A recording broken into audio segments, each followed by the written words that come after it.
wabarakatuh. Alhamdulillahi rabbil alamin. Wassalatu wassalamu ala ashrafil anbiya'i wal mursalin wa ala alihi wa sahbihi ajma'in, amma ba'd. Puji dan syukur kepada Allah Subhanahu wa taala yang masih memberikan kita kesehatan sehingga dapat melakukan berbagai kegiatan kita. Salawat dan salam kita doakan semoga disampaikan kepada Rasul kita Muhammad sallallahu alaihi wasallam. Baik, pada hari ini insyaallah kita akan melanjutkan kajian kita pada sore hari ini dengan topik babu bayani mayubahu minal ghibah. Bab yang menerangkan apa-apa yang dibolehkan daripada ghibah. Pembahasan kita terdapat di dalam kitab Riyadhus Shalihin karangan Imam Nawawi, dan ini pada bab 256.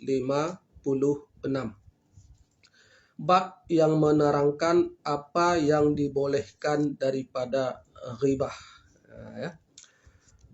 I'lam anna al-ghibata tubahu li ghardin sahihin syar'i la yumkinu al-wusulu ilaihi illa biha wa huwa sittatu asbab. Ketahuilah bahwa sesungguhnya ghibah itu kurang lebih makna gosip atau membicarakan sesuatu terhadap orang lain tanpa kehadirannya atau tanpa diketahui olehnya. Tentu suatu tersebut yang sifatnya negatif, ya, bukan positif. Bahwa ghibah dibolehkan karena ada tujuan atau maksud yang syar'i.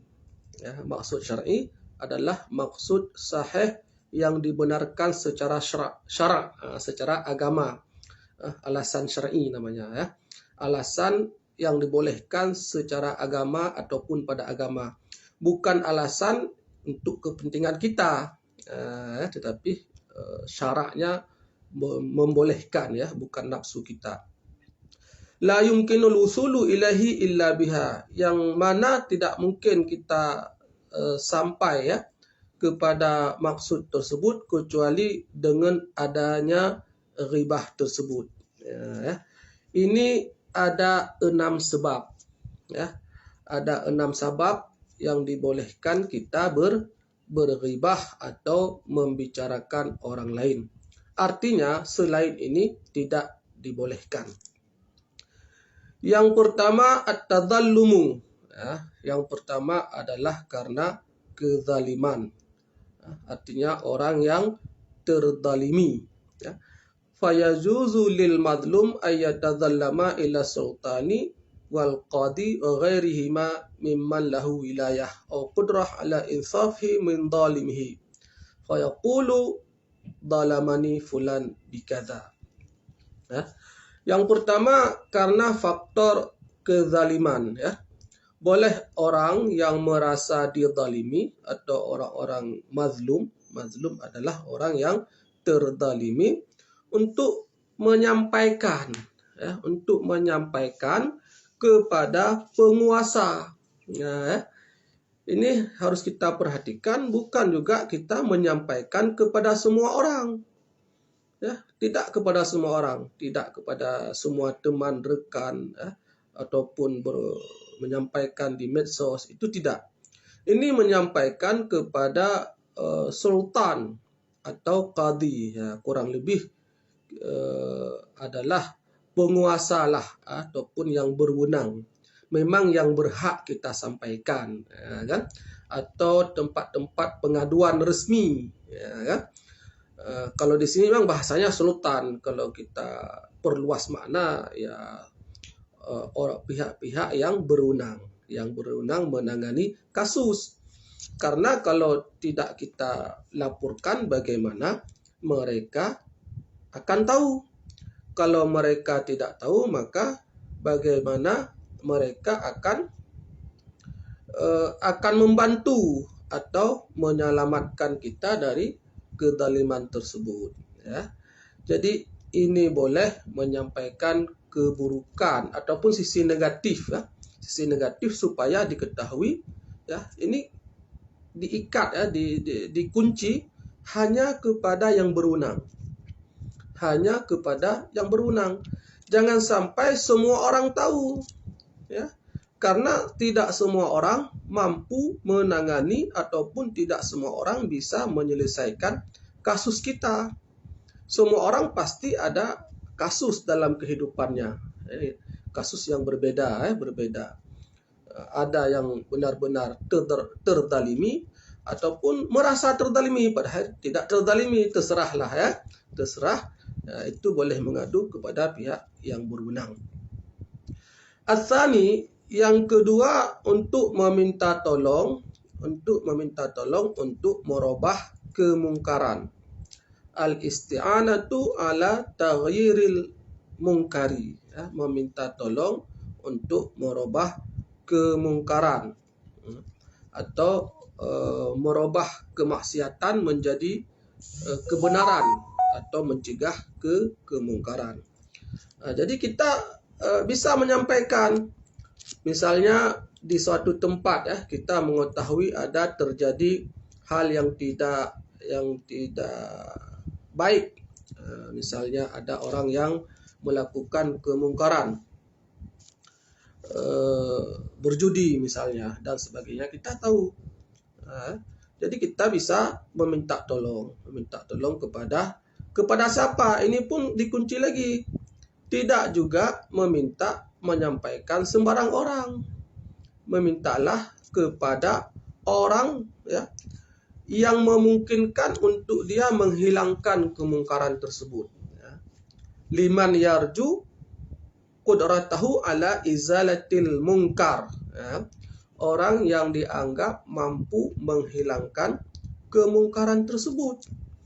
Misalnya dalam suatu daerah, desa, kampung, kelurahan, ya, kita melaporkan kepada kepala desa ataupun kepada pihak kepolisian, pihak berwenang, ya. Tidak hanya menjadi gosip semata, ya. Semua orang tahu ada terjadi kemungkaran, satu kampung tahu, tapi tidak ada yang mencegah, karena tujuannya bukan untuk mencegah, hanya untuk suka-suka menyampaikan kesalahan orang lain. Ini juga tidak benar, ya. Ini juga tidak benar, karena agama ini sangat melarang, ya, sangat berat hukumannya orang-orang yang ghibah. Tidak sembarangan, tidak boleh, ya. Dan hukumannya pun sangat berat, ya. Itu dalam hadis Bukhari, itu amal-amal kita itu bisa ditransfer kepada orang yang kita ghibah. Kita menyampaikan kepada kawan bahwa si fulan begini orangnya, ya. Yang padahal orang tersebut tidak perlu tahu. Kita sampai kepada dia, kita sampaikan juga tidak memberi perubahan kepada orang yang kita sampaikan, kan? Cuma hanya menjadi info saja. Ini tidak dibolehkan, dan pahala kita akan ditransfer kepada orang yang kita ghibah. Jadi hukumannya sangat besar, ya. Makanya ghibah ini menjadi pembahasan besar juga, karena hukumannya besar. Jangan anggap remeh. Jangan-jangan kita hari ini yang suka membicarakan kekurangan orang lain, kesalahan orang lain, aib orang lain, ternyata hari kiamat orang itu yang masuk surga, kita tidak. Kenapa? Ya karena amal kita sudah kita kasih kepada dia. Yang hari ini kita hina, yang hari ini kita jelek-jelekkan dia, kita kasih tahu kepada semua orang kejelekannya, ya. Ternyata kalau kita lihat dari teorinya ataupun dari hadis-hadis itu, ya, amal kita diberikan kepada dia. Akhirnya dia lebih besar peluang untuk masuk surga, ya. Jadi ini harus menjadi perhatian kita semua. Fa in lam yaqsud dalika kana haraman. Ini jelas nih. Kalau kita tidak bermaksud untuk menghilangkan kemungkaran, maka itu haram ghibah tersebut. Kalau hanya sekedar hobi, suka-suka, ini menjadi haram, ya. Yang ketiga, bagaimana kita dibolehkan untuk ghibah? Al-istifta. Al-istifta artinya kita meminta fatwa. Istifta kepada siapa? Ya, kalau yang formal adalah kepada mufti. Mufti biasanya ada pada setiap negara, ataupun ada mufti tingkat kedaerahan atau mufti tingkat provinsi misalnya, ya. Ada mufti tingkat nasional, ya kan. Nah, itu tidak semua negara juga dia menyampaikan itu sebagai mufti. Mungkin kalau di tempat kita ada namanya MUI, ada di Aceh ada namanya MPU. Nah, itu kalau di negara lain dinamakan dengan mufti. Kan? Kalau di Malaysia itu namanya mufti. Di Mesir namanya mufti. Kan? Artinya mufti itu orang-orang yang paham tentang agama. Kan? Jadi kita boleh menyampaikan kepada dia dengan tujuan kita meminta solusi, mencari solusi. Ya, si fulan telah mendalimi saya, kan? Si fulan telah berbuat kepada saya seperti ini misalnya, kan? Bagaimana solusinya? Bagaimana saya menyelesaikan ini? Ya, kan? Karena mufti ini ataupun orang yang paham agama tentu dia akan memberikan solusi yang syar'i, solusi yang berdasarkan agama, bukan atas keinginan dia. Berbeda kita menyampaikan kepada sembarang orang, ya. Dia emosional, tergantung. Kalau dia sangat dekat kepada kita, dia akan menyalahkan orang yang kita ghibah tersebut, ya. Kalau dia ternyata kawan kita juga tidak suka kepada kita, justru dia akan mengatakan yang sebaliknya. Jadi tidak adil, tidak fair. Cenderung manusia itu begitu, ya. Jadi bertanyalah kepada orang-orang yang benar-benar paham, atau yang lebih pasti adalah mufti, orang-orang yang diakui dari segi kemampuan agamanya. Itu boleh, ya. Jaiz lil hajah, boleh karena ada hajat, ada kebutuhan. Tetapi yang lebih utama walaupun kita menyampaikan bahwa siapalah namanya si A misalnya, itu yang lebih utama kita tidak menyebutkan nama. Artinya sebaiknya mufti ataupun orang yang tempat kita mengadu pun itu jangan sampai tahu personnya itu siapa. Sebaiknya jangan sampai dia tahu. Biar dia tahu kasus seseorang. Lebih utama kita menyampaikan ada seseorang yang berbuat begini. Ya, ada seseorang yang berbuat begini. Bagaimana solusinya? Itu lebih utama. Tidak sampai menyebutkan nama atau spesifik. Karena tujuannya kita bukan ingin merendahkan orang lain. Tujuan kita bukan ingin merendahkan orang lain ataupun membuka aib orang lain, tapi memang ada kebutuhan. Jadi memang semakin mendalam kita mempelajari agama ini semakin terlihat bahwa agama ini benar-benar menyelamatkan manusia. Agama ini benar-benar rahmatan lil alamin.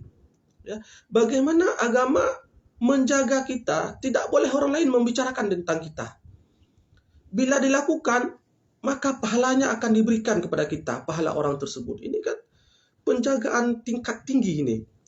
Luar biasa. Makanya mari kita beramal, percaya dengan agama ini dengan sesungguhnya, ya, beramal dengan sesungguhnya. Jangan sampai berpikir yang macam-macam lah tentang agama ini. Agama ini adalah agama yang benar.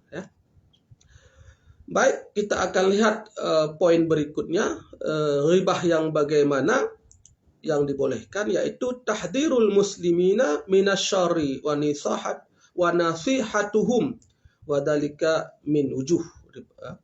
yaitu untuk memperingatkan orang-orang Islam daripada kejelekannya ataupun daripada keburukannya. Ya. Artinya memang ada orang-orang tertentu yang dia katakanlah tidak baik, zalim, dan membahayakan. Ya. Membahayakan. Itu harus kita sampaikan. Kita sampaikan tujuannya apa? Supaya orang itu selamat. Ya, jangan sampai terdampak dengan keburukannya. Jadi kita sampaikan itu sebatas supaya tidak ada orang yang celaka dengannya, ya. Ataupun kalau di dalam hadis itu kan, dalam merewayatkan hadis, kita harus sampaikan dia ini orangnya adil, orangnya tidak adil, ya. Karena hadis itu akan berpengaruh siapa sanadnya bagaimana, apakah perawinya itu sanadnya itu orang yang adil atau tidak, kan? Orang baik atau tidak, orang kuat hafalan atau tidak, orang yang menjaga dari maksiat atau tidak. Ini perlu kita sampaikan untuk kemurnian hadis, ya, supaya kita bisa berpegang kuat. Karena tergantung yang menyampaikan. Kalau yang menyampaikannya pembohong lah, bagaimanalah, itu derajat hadisnya akan berkurang, ya. Begitu juga misalnya di dalam ada orang mau berkeluarga, mau membangun rumah tangga, ya. Itu boleh kita sampaikan, ya, bahwa calonnya itu begini, ya. Karena kalau tidak kita sampaikan, ya dia tidak tahu. Nah, jadi sebatas itu. Ataupun dalam bermuamalah, musyarakah, dalam mau berdagang misalnya, kan, dalam perdagangan kita mau berkongsi, ya. Dan kita tahu ternyata rekan kongsi itu penipu ulung. Sudah banyak dia menipu orang. Setiap orang yang bertransaksi dengannya itu pasti hilang uangnya misalnya. Kita boleh kasih tahu, hati-hati, ya. Hati-hati dengan dia karena begini. Sebatas itu, ya. Karena tetap hati kita itu bukan untuk mempermalukan orang, bukan untuk menyebarkan. Kita tujuannya adalah menyelamatkan orang dari gangguannya, begitu, ya. Menyelamatkan orang dari gangguannya. Ataupun dalam musyawarah, kita sedang bermusyawarah. Musyawarah kalau di kantor atau di mana, kan, bagaimana ini, ya, kita ingin membuat suatu kegiatan, ya. Kita kalau tidak menyampaikan kriterianya model orangnya, kita tidak tahu bagaimana kita mau mengambil keputusan. Jadi sangat terbatas, ya. Ribah itu dibolehkan dalam hal seperti ini sangat terbatas. Karena syaitan itu bermain, kita harus hati-hati. Itu ribah itu, syaitan itu bermain. Dia membuat lezat ribah, membuat menyenangkan, ya. Dia akan menambah bumbu, ya. Sedikit kawan kita melakukan kesalahan, kita cenderung ingin memperbesar, mendramatisir, ya. Membuat sebuah drama seolah-olah bagaimana, kan? Padahal kesalahannya cuma kemarin dia lupa bayar minum waktu di kantin. Itu masalahnya. Kita sudah drama memang, kan. Kalau dia itu sering ada kedengaran isu dia jarang bayar kalau di kantin. Padahal dia kebetulan lupa, kita membesar-besarkan. Itu tidak perlu orang tahu, tidak perlu, ya. Tidak perlu orang tahu. Kita terus menyampaikan kepada orang yang berhak kita sampaikan.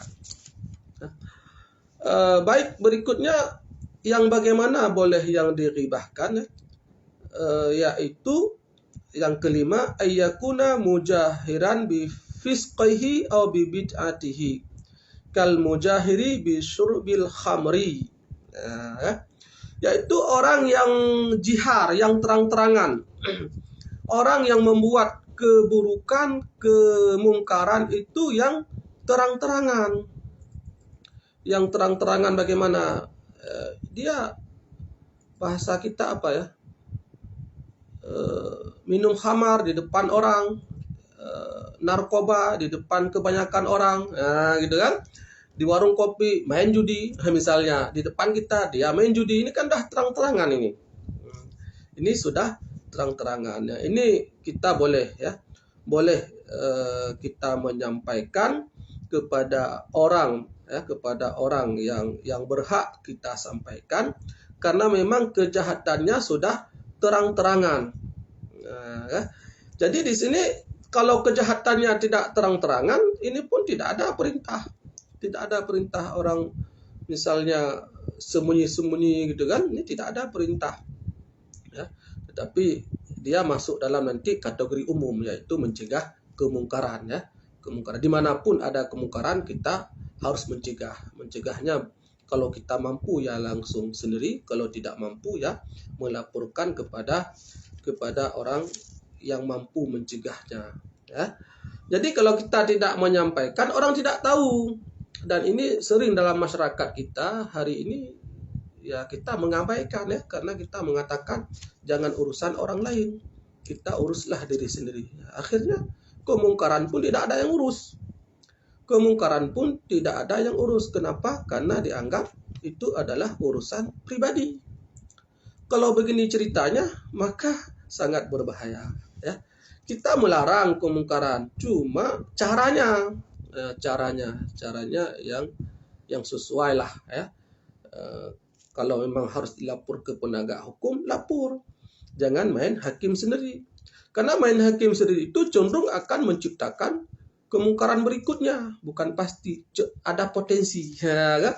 Ada potensi, karena kalau sudah kemarahan massal kemarahan yang banyak orang itu kan tidak terkendali, ya. Mendingan lapor kepada pihak berwajib sehingga tidak terjadi keributan massal, dan itu dampaknya justru lebih buruk sampai terjadi ya anarkis lah, membahayakan, ya. Nah, jadi makanya niat kita itu harus benar dulu. Niat kita itu sebatas mencegah hal tersebut, bukan menjadi hero untuk supaya kita hebat, ya, bukan seperti itu. Benar-benar ingin merubah, ya. Yang berikutnya as-sadisu, yang keenam, adalah yang dibolehkan, yang terakhir yang dibolehkan kita untuk berghibah adalah at-ta'rif. At-ta'rif artinya apa? Ta'rif kan kalau dia banyak pengertian, ya, definisi, ya. Tapi kalau di sini itu untuk mengenalkan seseorang. Arrafa yu'arifu ta'rif. Arrafa yu'arifu ta'rif, memperkenalkan seseorang, ya. Fa idza kana al-insanu ma'rufan bilaqab. Misalnya ada seseorang yang sudah terkenal, ini tidak sanggup kita menyebutkannya, agak jelek, misalnya maaf, misalnya emang disebutkan ini dalam kitab ini, orang yang dia cacat, ya, ada cacat tertentu, lalu orang sudah tahu yang cacatnya si ini, ya kan? Itu bolehnya kita bukan bertujuan untuk menyebutkan kekurangan cacatnya, tetapi memang sudah dikenal dia seperti itu, ya, sudah dikenal. Karena kalau kita tidak menyebutkan cacatnya tersebut, kekurangannya tersebut, orang tidak tahu, ya. Jadi kita sebutkan bukan tujuan untuk tanakus, menyebutkan kekurangannya, bukan, untuk memperkenalkannya, ta'rif, ya. Karena dia memang sudah terkenal seperti itu. Memang ini ada bahasanya, saya pun tidak tega kurang ini mengungkapkan, ya, karena ini kekurangan, ya. Kekurangan itu tidak elok diungkapkan, ya. Banyaklah, ya, mungkin bisa dimengerti. Kita tidak boleh menjelek-jelekkan orang lain, ya. Cuma hanya sebatas supaya orang tahu, ya. Dan di dalam hadis-hadis juga ada hadis-hadis yang Nabi menerangkan tentang bolehnya ghibah. Cuma ini adalah terbatas. Misalnya kita lihat, an Aisyah radhiyallahu anha anna rajulan ista'dzana 'ala Nabi sallallahu alaihi wasallam faqala i'dzanu lahu bi'sa akhul ashirah, muttafaqun alaih, ya. Jadi ada seseorang ingin bertemu dengan Rasulullah, ya. Lalu Rasulullah mengatakan izinkan dia. Kalau bahasa kita, ini ada orang mau bertemu, silahkan suruh dia masuk. Tapi kan Rasulullah sudah tahu itu siapa. Rasulullah mengatakan ini orang jelek, ini orang bi'sa akhul ashirah, ini orang yang jelek dalam keluarganya, ini orang yang jelek dalam sebuah keluarga. Bi'sa, jelek, orang paling jelek. Nah, kan Rasulullah menyebutkan ini. Dan ini hadis muttafaqun alaih, ya, hadis tertinggi tingkat sahihnya, ya, hadis riwayat Bukhari dan Muslim. Ya, kan? Jadi, tapi ada keterangan berikutnya dalam hadis ini, karena tujuan Nabi itu hanya untuk menyampaikan dalam bentuk kehati-hatian, ya, karena bisa saja seperti yang kita jelaskan tadi, memang ada orang yang sudah terkenal dengan keburukannya, kekejamannya, ya. Jadi orang harus tahu supaya terhindar, ya, supaya orang terhindar dari musibah. Coba kita lihat bagaimana akhlak Rasul berhadapan dengan orang yang paling jelek ini, ya. Itu waktu dia masuk bertemu, itu Rasulullah juga senyum. Rasulullah senyum, bermanis, bahasa kita apa ya? Bermanis muka. Senyum, tidak menunjukkan muka yang masam. Ya, kan?